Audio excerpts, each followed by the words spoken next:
the most famous steam locomotive in the world is Flying Scotsman. This is the engine which opens our review of the steam locomotives of the old London and North Eastern Railway, which were bequeathed to British Railways upon its formation in 1948. It was in fact the first express passenger engine to be produced for the L.N.E.R, only 2 months after its formation in February 1923.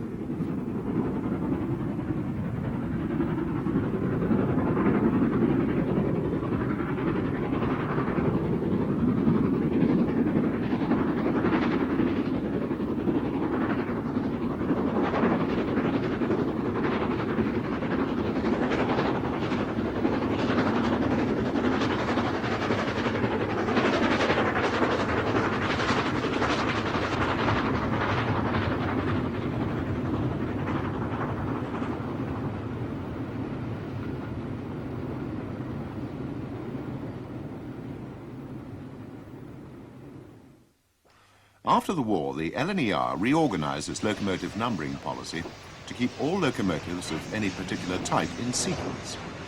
It was an extension of its classification system, which was the most logical of all the British railway companies. The system consisted of a letter to designate the arrangement of the wheels on a particular type of engine, and a number to indicate the different locomotive variations within the broader alphabetical nomenclature.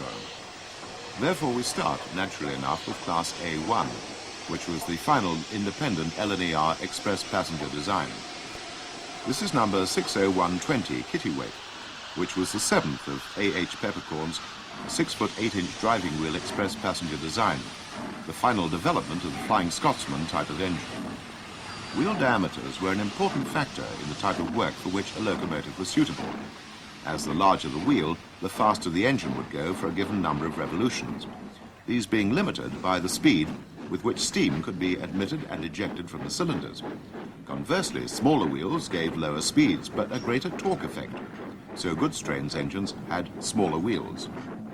The A series was for Pacific engines, that is, those with 6 large driving wheels, 4 carrying wheels at the front and 2 at the rear.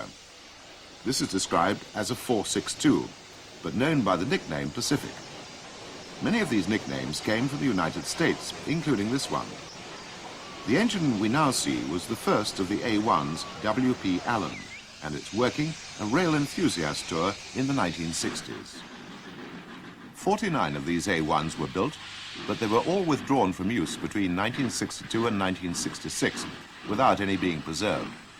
Such is the enthusiasm for steam locomotion in the 1990s that a project has been set up to build the 50th engine of this class by the turn of the century, to be numbered 60163 and named Tornado. The A2 classification covered a mixed bag of locomotives. This is an A2/3, number 6523, named Suncastle. This was built by Peppercorn's predecessor Thompson, who had ideas which were slightly out of step with conventional thinking, including the placing of the cylinders very far back in the frames. This gave a very long engine with a smaller proportion than usual of its weight over its driving wheels, which meant the adhesion was not very great, leading to a lot of slipping. Peppercorn revised the design to produce the A2. Without a subdivision, the stroke 3 of the previous type indicates a variation within a nominally similar design of locomotive. These Peppercorn A2s were the most powerful type of Pacific in use on BR, and had 6-foot 2-inch driving wheels to give them a wider use than on purely express passenger duties. This locomotive, Blue Peter, is preserved and is seen firstly in the last days of steam on British railways, and then at the Didcot Steam Locomotive Preservation Centre on a demonstration run.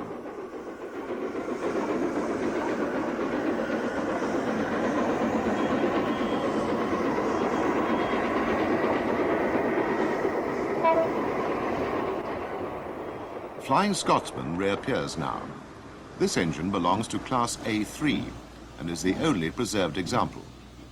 Little needs to be said about her, other than the fact that she's named after a classic racehorse.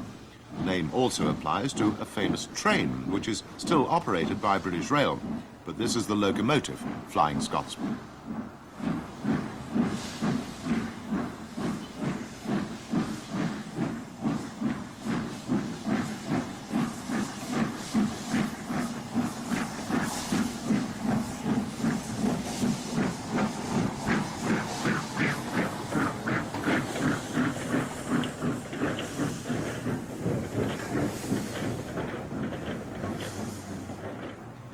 These views show Scotsman at work on the Cumbrian coast from her northern base at Carnforth.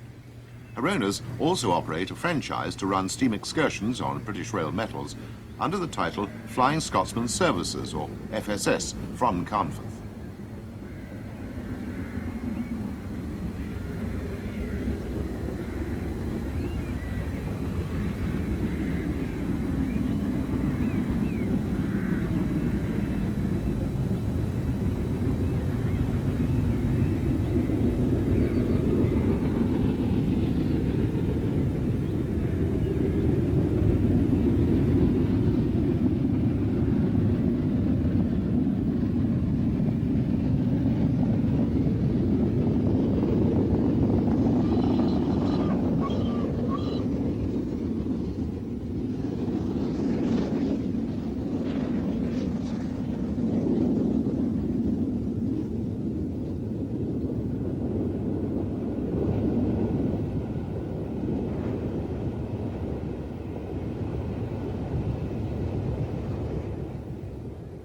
Flying Scotsman itself was the only steam engine permitted to run over British Rail metals from mid-1968 until 1971, due to a contract which its then owner, Alan Pegler, had with the nationalised business.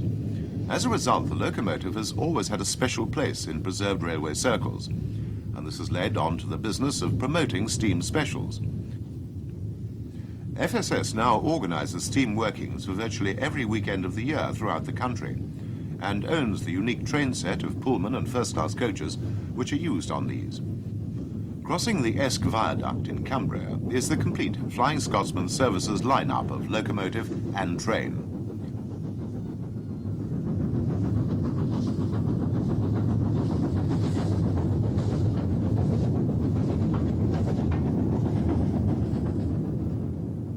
Flying Scotsman was, of course, only one of a class of engines.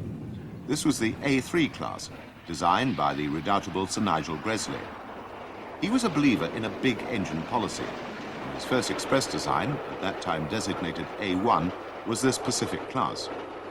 The first engine was built in 1922 for the Great Northern Railway, and Flying Scotsman was the third of the type built. The design was later updated to become a new class, the A3, to which pattern all the earlier A1s were altered. They ran on top-line express work until the early 1960s, still being updated as late as 1958-59, when many of them received double exhausts and chimneys and the rather peculiar smoke deflector plates alongside the smoke box, which were known as German deflectors because of their similarity to those found on German locomotives. The A3 design was the springboard for Sir Nigel Gresley's famous A4 design. In the 1930s, railways were still the leading form of transport, and streamlining was in vogue for achieving higher speeds. The A3 design was taken as the basis for a high-speed design to mark the Silver Jubilee of King George V in 1935, operating a prestige streamlined train between London and Newcastle. The streamlining applied equally to the exterior and interior of the locomotive, with all steam pipes and exhaust passages benefiting from scientific research to minimize resistance. The front-end design was known as the Bugatti nose, as it was evolved through wind tunnel tests at the French car manufacturer's premises. Even after the war, the class broke speed records. This is the fastest post-war run of any steam locomotive, 112 miles an hour in May 1959, behind Sir Nigel Gresley, the 100th Pacific built to the great man's designs. The engine is with us today, now sporting a garter blue livery, and is seen on an excursion from London's Marylebone terminus. It was brought directly out of service for preservation.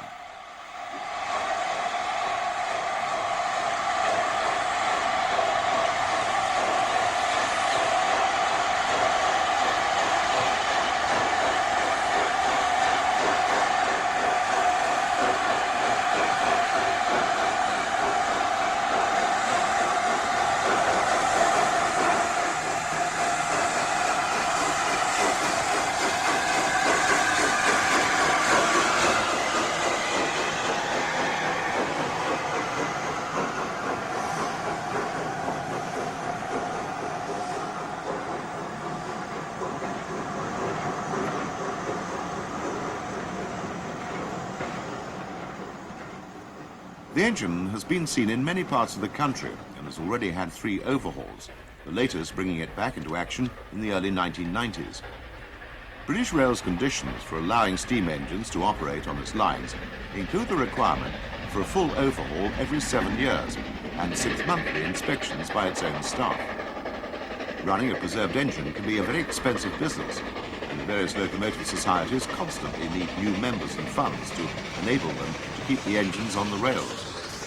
All those permitted to run their engines over BR metals belong to the Steam Locomotive Operators Association, a body set up to coordinate their activities and to ensure a fair distribution of the work available, giving us the tremendous variety of steam power to be seen today.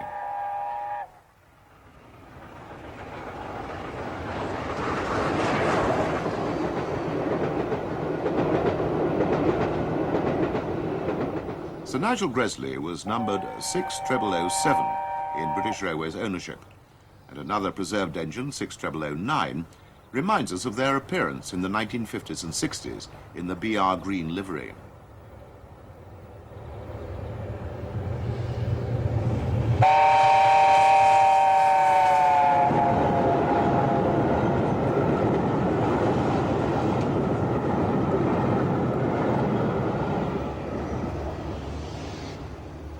This engine was originally named Union of South Africa when Great Britain was proud of its empire. It was one of a series built to work another of the streamlined expresses of the 1930s, the Coronation, to celebrate the accession of King George VI. By the late 1980s, the name of South Africa had become politically unacceptable, so the engine bore the name Osprey for a period of 2 years. However, in the early 90s, politics had changed again, and the engine was to resume its real name. It's based in Scotland and owned by the chairman of BR ScotRail. It's very much the rail mascot for the country.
No fewer than 6 of these engines have been preserved, and 3 of them were lined up in 1988 outside the National Railway Museum at York to celebrate the 50th anniversary of the event that was to put the A4s, and one in particular, in the record books and history. The 3 engines were 4468 Mallard, 4498 Sir Nigel Gresley, and 2509 Silver Link, in the striking silver-grey livery used for the Silver Jubilee train of 1935. In 1938, Mallard set the all-time world record for steam traction at 126 miles an hour on the L.N.E.R's East Coast main line. Naturally, she's preserved, and in 1986 was restored to working order, visiting London during her period of mainline working.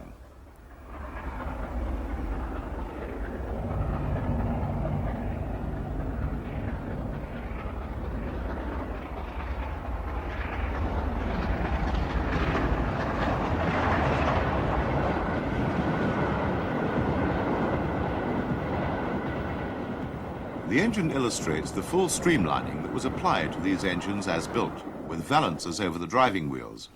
These were removed during the war to ease maintenance. Mallard was chosen for the record run attempt, officially a braking test, as it was the first to be fitted with a double chimney and exhaust, the final development of the Gresley Pacific story. Here she's setting off on one of the tours promoted in 1988 in connection with the celebrations.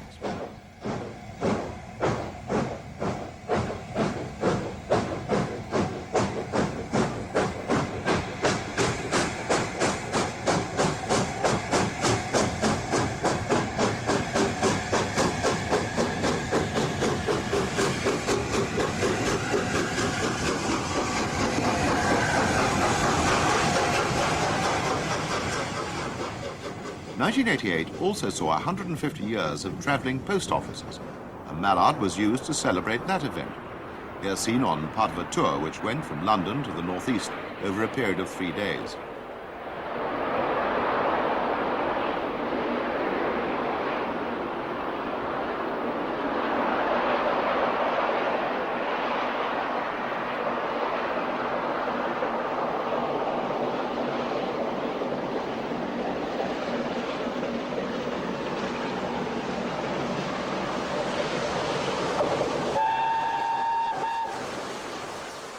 The two preserved A4s we haven't seen are in North America, Dwight D. Eisenhower in the USA and Dominion of Canada in Canada.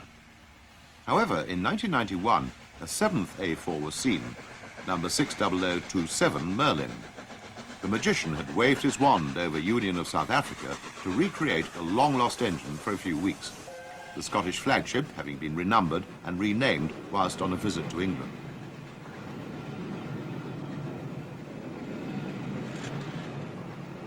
The A series also included a number of humble tank engines, principally in the northeast. The class A5-2 was a Pacific tank built by Gresley as an update of an earlier design for the Great Central Railway. 13 were built for use on the ex-Northeastern Railway network around Newcastle. The native Pacific tanks were of classes A6 to A8, 45 of the latter being the largest class numerically, one of which is seen here. B indicates a 460. The B1s were designed by Gresley's successor, Edward Thompson. Whereas Gresley had built quite sophisticated designs with 3 cylinders, Thompson went for the classic simplicity of 2 outside cylinders. His B1s were the standard mixed traffic type of engine in the immediate post-war period, having been built from 1942, with the last being constructed by British Railways in 1950. They'd replaced many different types of locomotive from the L.N.E.R's constituent companies and were to be seen all over the system. They'd proved to be amongst the last L.N.E.R classes in service, 410 of them having been built. 2 survive today, both on the Great Central Railway, where we see 1306 on a demonstration run, showing once again the method of picking up mail bags by a travelling post office.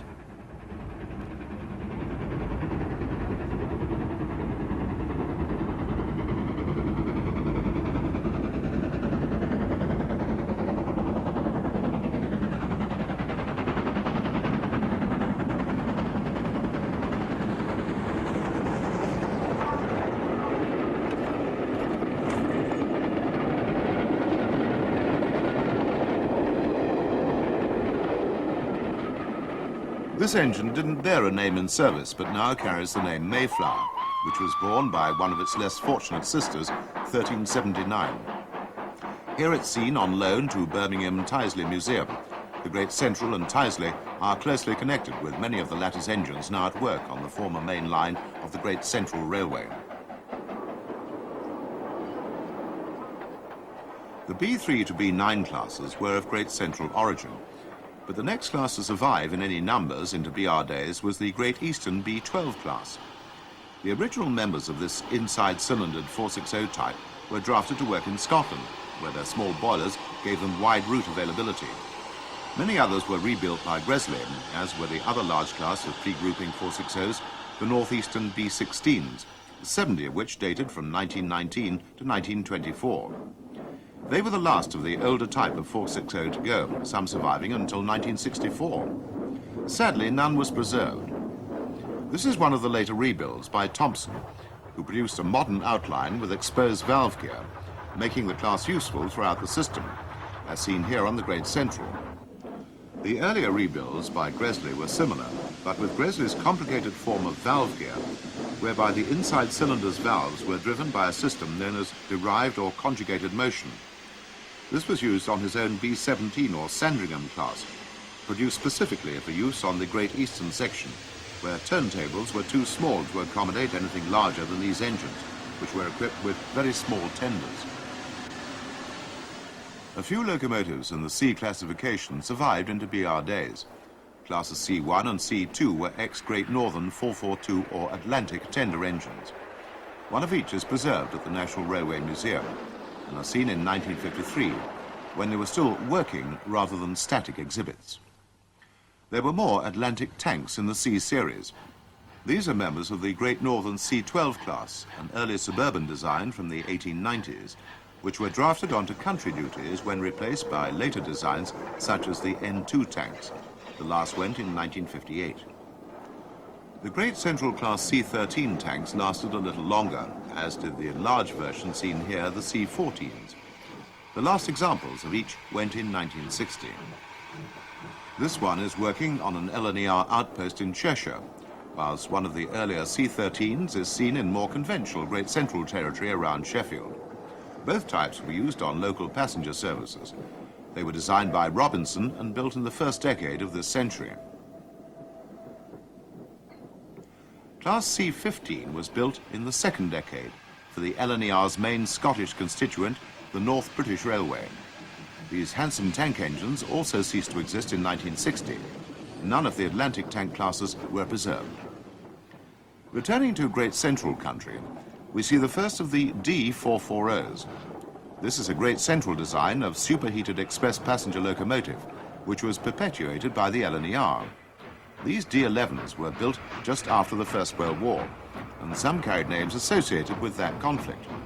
They were probably the Great Central's finest locomotives, despite many larger 460s.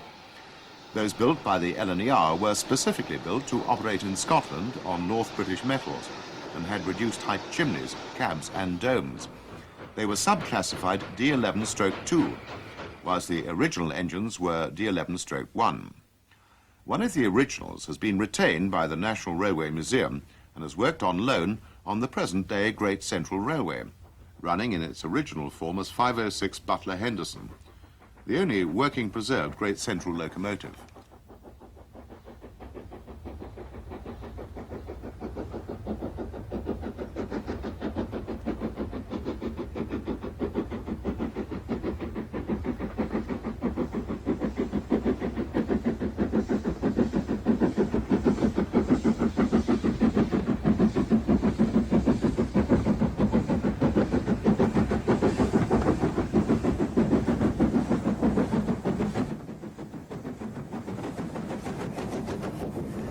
The Great Central of today intends to recreate the true mainline atmosphere by reconstructing its main line with double track. Here the D11 double heads with the Great Western pannier tank.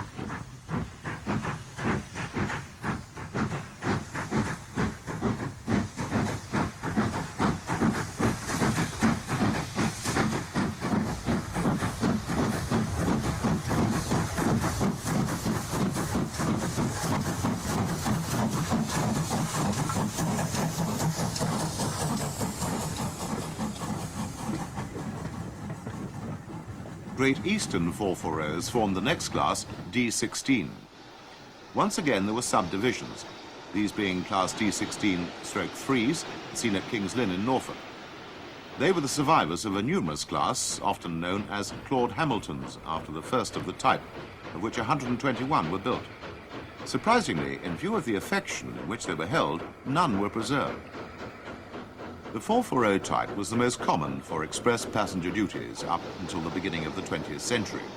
So it's not surprising that most of the pre-grouping companies produce examples.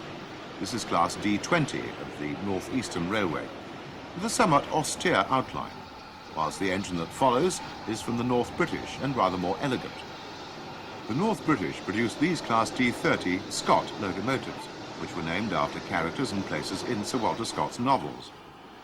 A smaller wheeled variant for mixed traffic duties was the D34 Glen class of the same railway. Number 256 Glen Douglas is happily preserved and enjoyed some outings on the main lines in the early 1960s, as did number 49 of the Great North of Scotland Railway. This engine is the sole survivor of that railway's locomotive stock and is Class D40. Sadly, both these engines have now become static museum pieces in Glasgow Transport Museum, but their magnificent pre-grouping liveries are perhaps better displayed that way. Class D49 was the only class of 440 built to a new design by the L.N.E.R. Two series existed, the Stroke 1s being Shires and the 2s Hunts. These are examples of the latter type, built to replace pre-grouping 440s for restricted routes in the northeast. Taking one pair of wheels off a 440 gives a 240, the E series. Only one class of 240 came into British Railways Eastern Region's hands, the Great Eastern Intermediate type.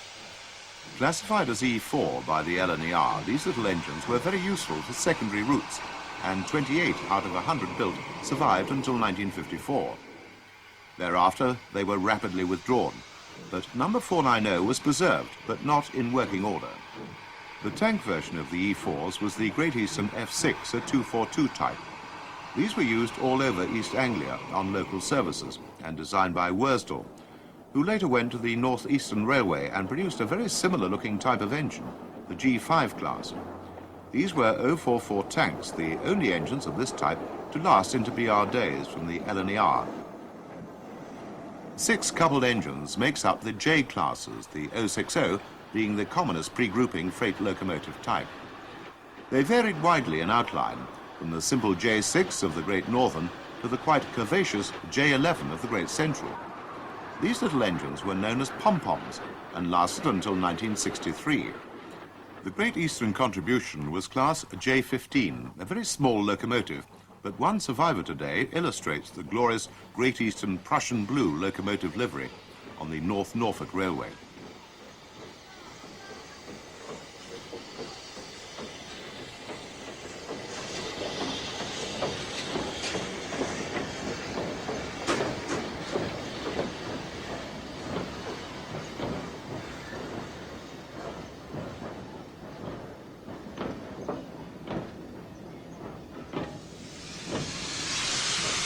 These scenes were taken when the North Norfolk celebrated the centenary of services to Holt, now its western terminus. Sheringham is the headquarters, and it's the only surviving part of the erstwhile Midland and Great Northern Joint Railway, and the only preserved railway in East Anglia.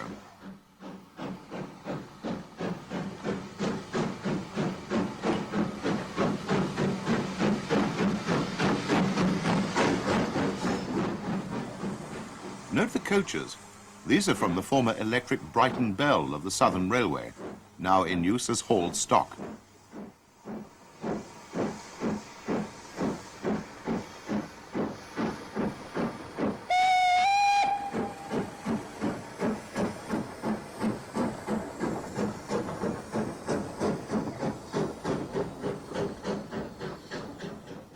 The Great Eastern also had some larger 060s of classes J19 and 20.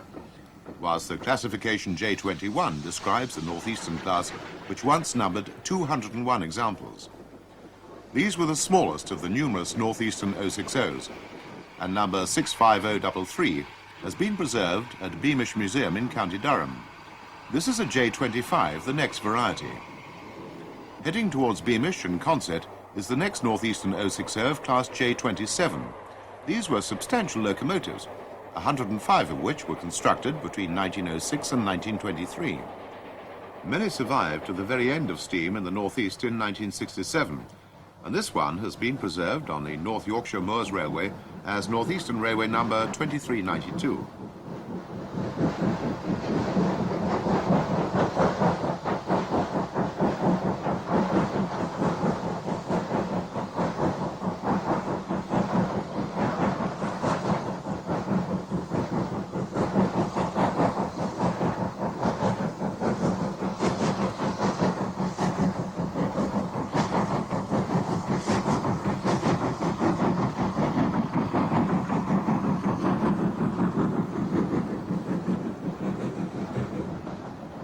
The banking engine is also from the northeast of England, but wasn't an L.N.E.R engine. It worked on the privately owned system at Lambton Colliery.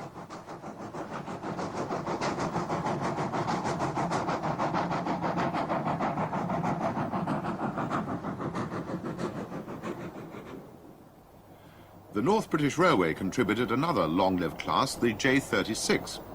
These were built from 1888 to 1900.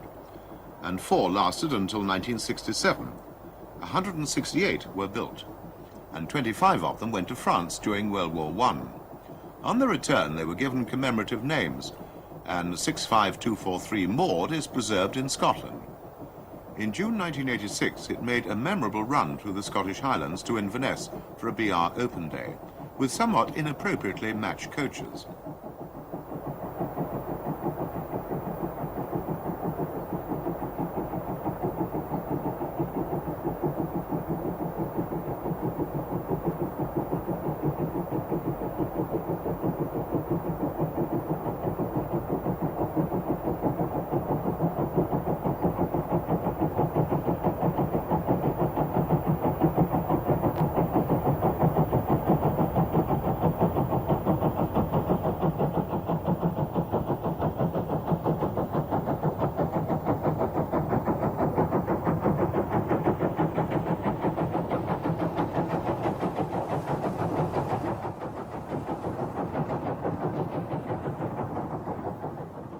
Moored is owned by the Scottish Railway Preservation Society and was used on BR lines throughout the 1980s. In December of the same year, it worked a series of special trains around Edinburgh for the Christmas season, on this occasion for the benefit of Dr. Bernardo's children.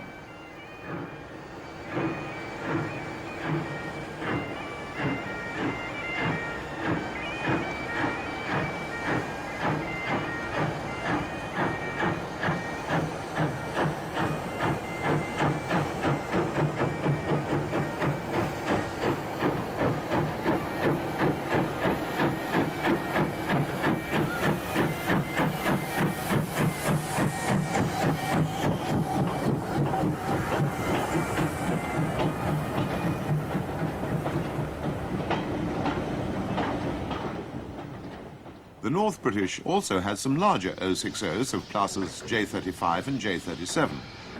64596 is one of the latter, another long-lived class with the last members going in 1967.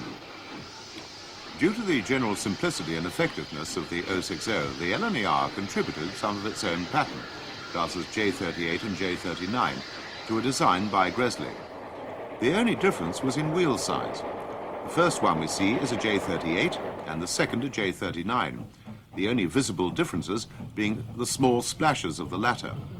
Building continued up until 1941, 289 J39s and 35 J38s. None survive. J50 tanks were Gresley's standard shunting engines for the Great Northern Railway before he became CME of the L.N.E.R. Visibility was helped by the cutaway fronts to the side tanks. Their predecessors were the Stirling J52 saddle tanks, one of which was to become the first standard gauge steam engine to be privately preserved. Here it works in 1990 on the Middleton Railway in Leeds, the very first standard gauge preserved line.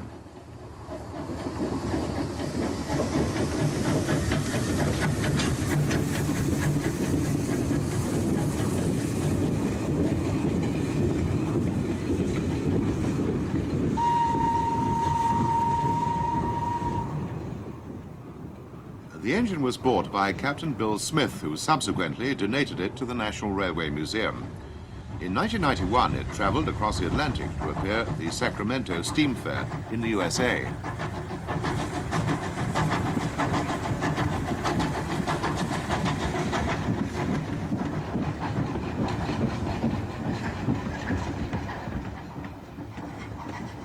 A rather oddball 060 tank follows. This is a Great Eastern J69 engine, built for the intensive commuter traffic in East London. The L.N.E.R transferred it to the border country and fitted it with a tender, this becoming the only tender tank engine type in British Railway stock. To complete the transformation, it became a freight engine.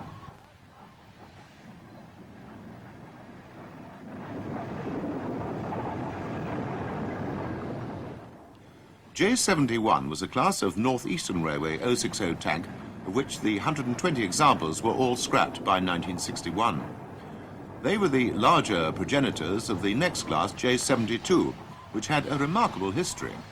The earliest members of the class were built in 1898 and 99, when 20 were constructed. Further batches were built in 1914 and 1920 to 22. The York Station Pilot was one of the latter. After grouping, a further 10 were produced in 1925, but most remarkably of all, 28 were built by British Railways in 1949 to 51.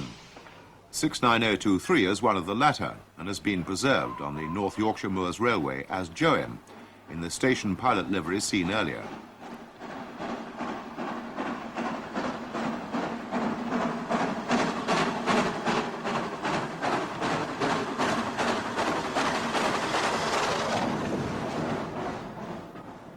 It's in constant demand, but being relatively small can only really be used for demonstration trains on the NYMR, as here.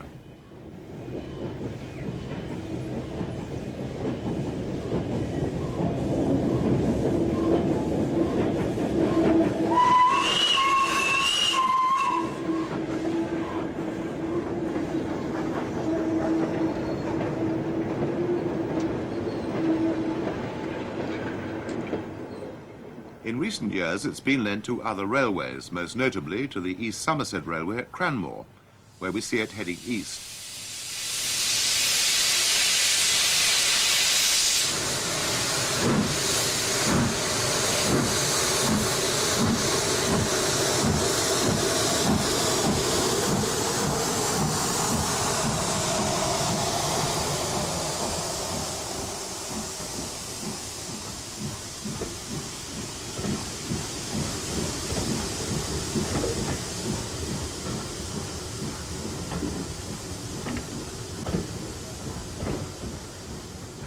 We now move on to the K classes, a 260 or mogul type. Thomson produced a standard class K1, one of which is owned by the same group who own Joem, the Northeastern Locomotive Group, or N.E.R.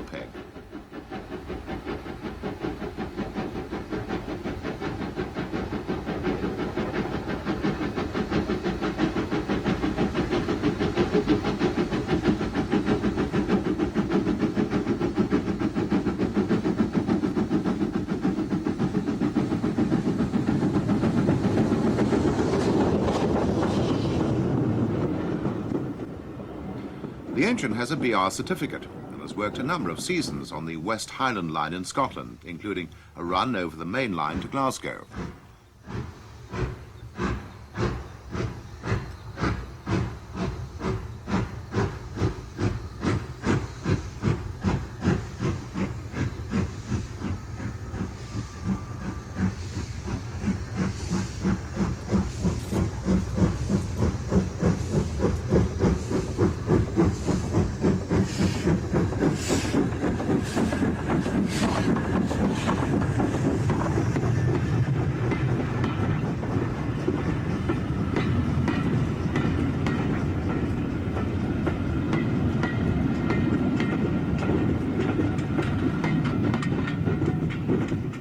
The various moguls of the K classes worked in Scotland in L.N.E.R and BR days. Here's one of the K1s leaving the West Highland terminus at Fort William, and another one double-heading one of the earlier Gresley-designed Class K2 moguls near Roy Bridge. These latter engines bore the names of locks and were originally built for the Great Northern Railway. All had gone by 1963. Those transferred to Scotland had side window cabs and altered boiler fittings, such as chimneys. Gresley's first moguls were the K3s. These had 6-foot diameter boilers and were considered to be enormous engines when first introduced in 1920. 193 were produced. Only 6 engines were built of the next class, the K4 mogul. They were light 3-cylinder machines built specifically for the West Highland line. One was rebuilt by Thomson, who hated all things built by Gresley, but one survived, number 3442, the Great Marquess. Here she's seen on a mid-1960s rail tour in southern England, when she was first restored. And then we turn our attention to her as she works once again on the line she was built for, the West Highland.